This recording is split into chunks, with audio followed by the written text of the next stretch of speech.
지금 생각하면 참 바보 같은 짓이었고, 가장 욕을 많이 했던, 많이 들었던 분이 계십니다.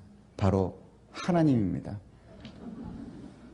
당신 말이죠, 그렇게 믿음과 사랑으로 지켜주시고 안 되는 일도 되게 해주시고 모든 저희 가정이 믿는 것은 오로지 하나님의 사랑으로, 하나님의 믿음으로 여기까지 오고 지금까지 생활을 했는데 이게 뭡니까?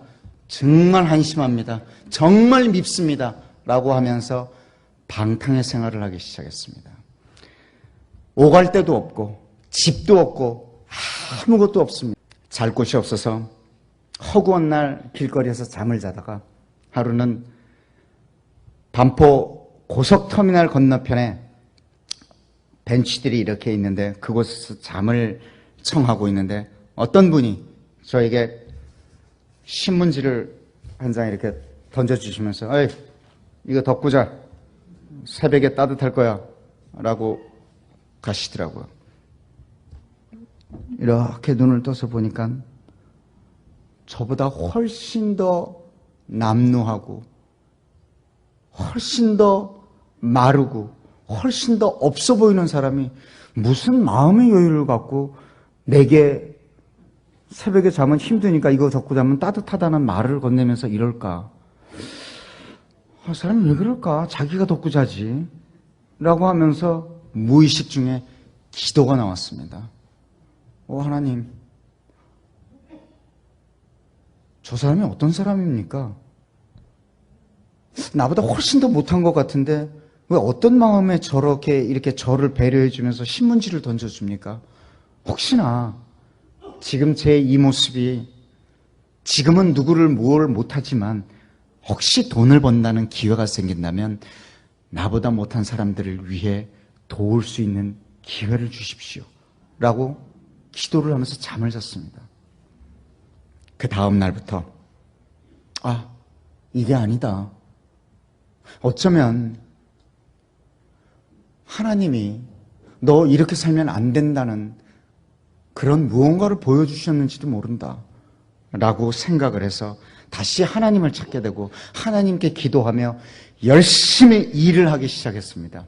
왜냐하면 파라과이에 혼자 남아있는 동생에게 생활비와 학비를 보내고 이 집 저 집 오늘도 돌아다니시는 어머님과의 조그만 방 한 칸이라도 마련하기 위해서 정말 안 해본 일이 없습니다.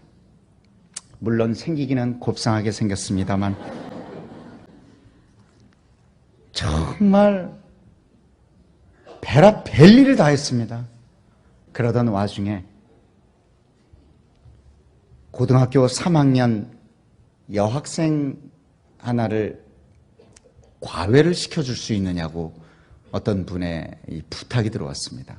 저의 사정 얘기를 들으시고 그 아버님이 누구시냐면 그 당시 KBS 방송국 예능국 국장님이셨습니다. 그분이 제게 배우 한번 해볼래? 라고 말씀을 하시더군요. 물론 잘생겼기 때문에 그래. 저의 사정을 보시고 배우 한번 해보겠냐고 해서 제 대답이 돈 줍니까? 라고 했습니다. 그거 하면 돈 줍니까? 돈뿐입니까? 다 줍니다. 하겠습니다. 무엇이든지 하겠습니다. 라고 했는데 첫 드라마가 사랑이 꽃피는 나무였습니다. 저는 그 드라마를 시작하자마자 우리나라의 대표가는 청춘 스타가 되어 있었습니다. 물론 하나님이 주셨겠지요. 사랑이 꽃피는 나무를 하면서 젊음의 MC도 보고 밤을 잊은 그대에게 DJ도 보고 영화도 찍으면서 혼자 정신없이 일만 했습니다.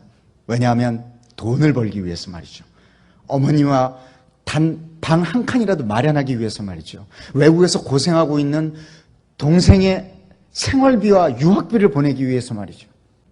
참 그러던 와중에 돈을 조금 모아서 방 한 칸을 마련하게 된 기회가 생겼습니다. 지하에 탁 들어갔는데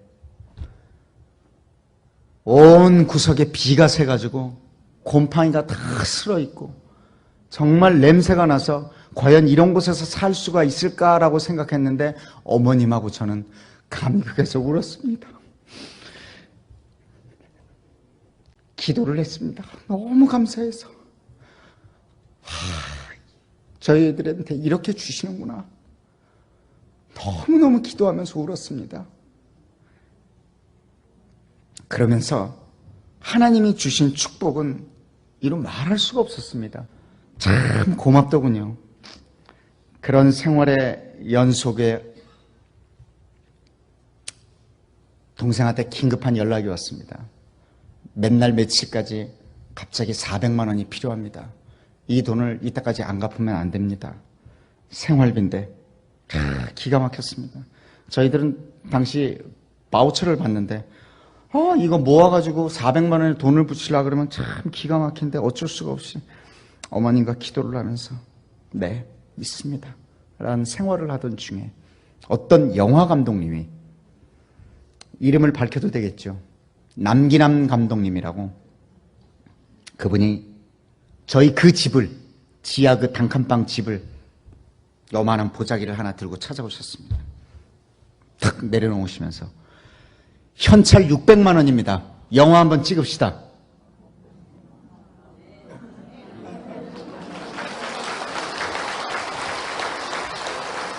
근데 그 당시의 현실이 영화를 찍을 수 있는 시간이 없었습니다. 드라마 찍어야죠. 찍으면 밤에 라디오 DJ 하러 가야 되죠.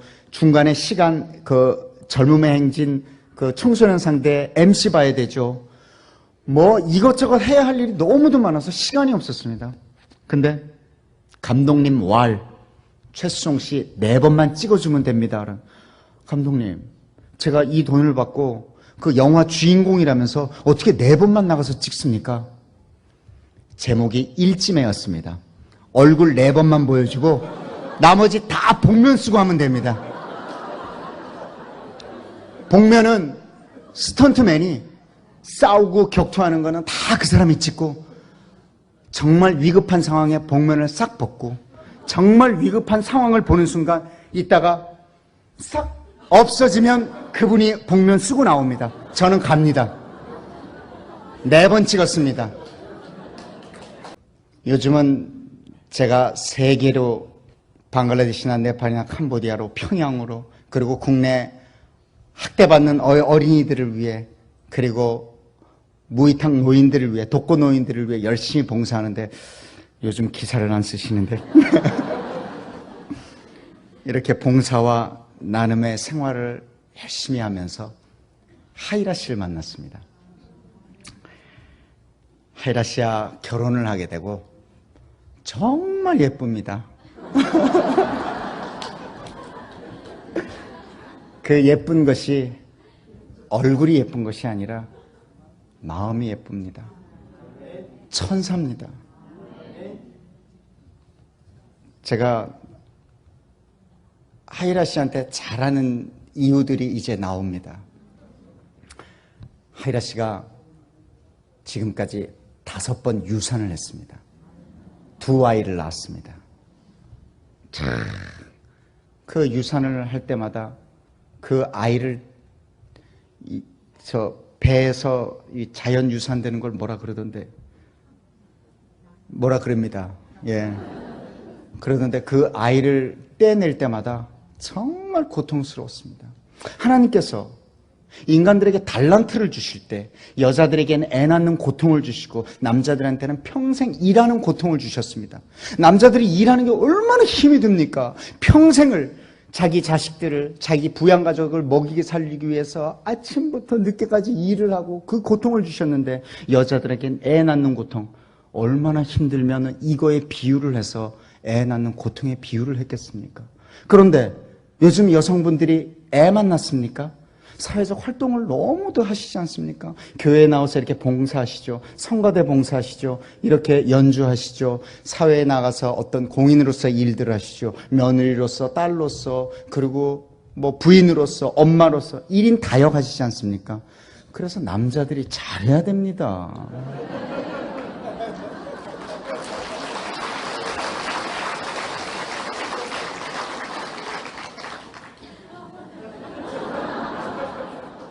어떤 분은 박수치고, 어떤 분은 고개를 숙이시고, 어떤 분은 저를 째려보시고.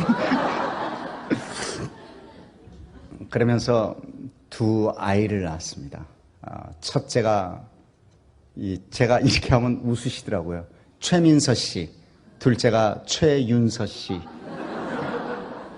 이름을 왜 이렇게 부르냐고요? 저는 아이들 또한 아이들에게조차 존대를 하고 있습니다. 지금까지 아이들을 저와 하이라 씨가 낳았다고 내 자식이기 때문에 예, 그러면 안 돼. 공부해야지. TV 안 돼. 라고 해본 적이 한 번도 없습니다. 그래요? 예. 역시 멋집니다. 자랑스러워요. 라고 얘기를 합니다. 하나의 인격체로서 존중을 하고 존경을 합니다. 매일 통화를 합니다. 미국에 와서도 통화를 하는데 정말 미안합니다. 하지만 하나님의 일을 하고 돌아가서 아버님, 저와 같이 좋은 시간 보냅시다. 정말 미안합니다. 라고 말을 하니까 최민서 씨께서 아닙니다. 걱정 마십시오.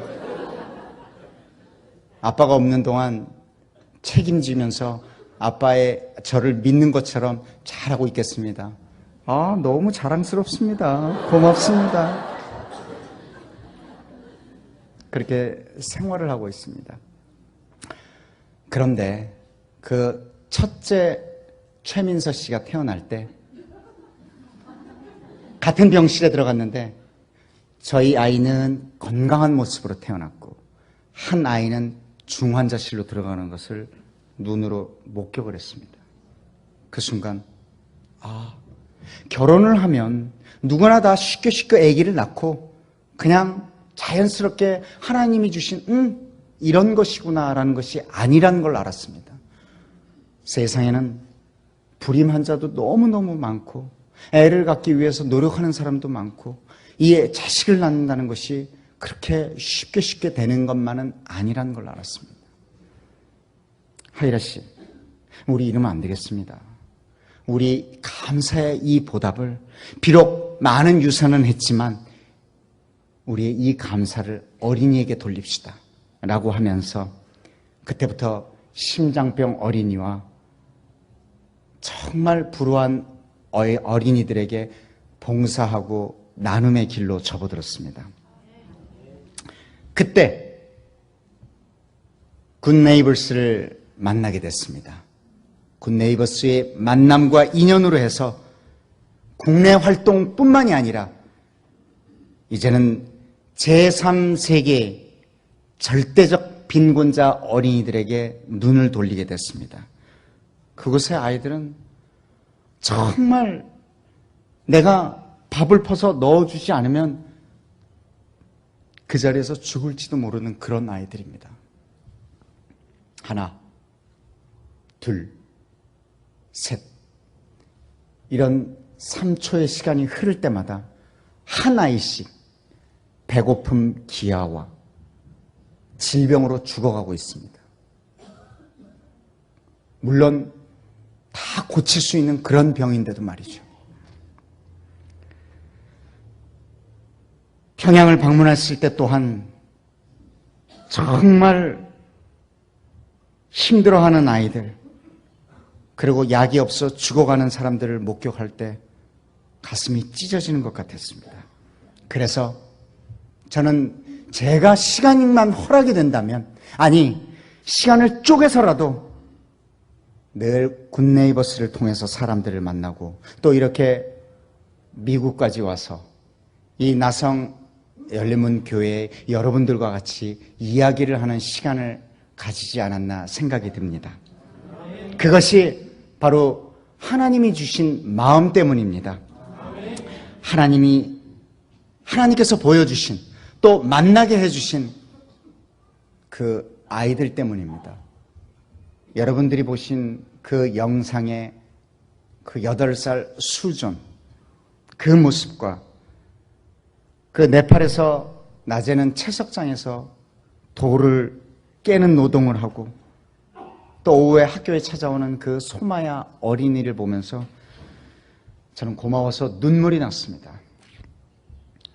무언가 해줄 수 있는 것도 또 아무것도 도와줄 수도 없는데 그 아이들 스스로 살아보려고 안간힘 쓰는 그 모습들이 참 그렇게라도 살려고 버텨주는 것이 오히려 고마웠습니다. 그리고 너무 미안했습니다.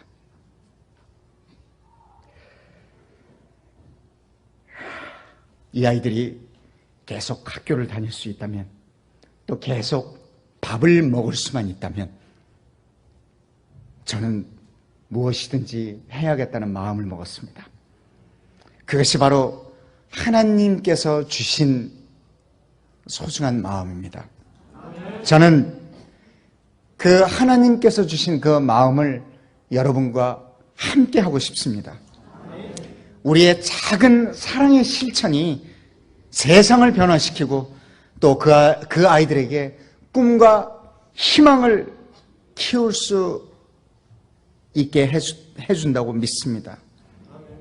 여러분들의 사랑과 격려와 힘이 필요합니다. 주어진 시간 안에 저의 얘기를 간략하게 설명을 하자니 이 길까지 왔습니다. 다시 한번 주일날, 주일 예배를 보고 이 귀중한 3시 반 예배 시간에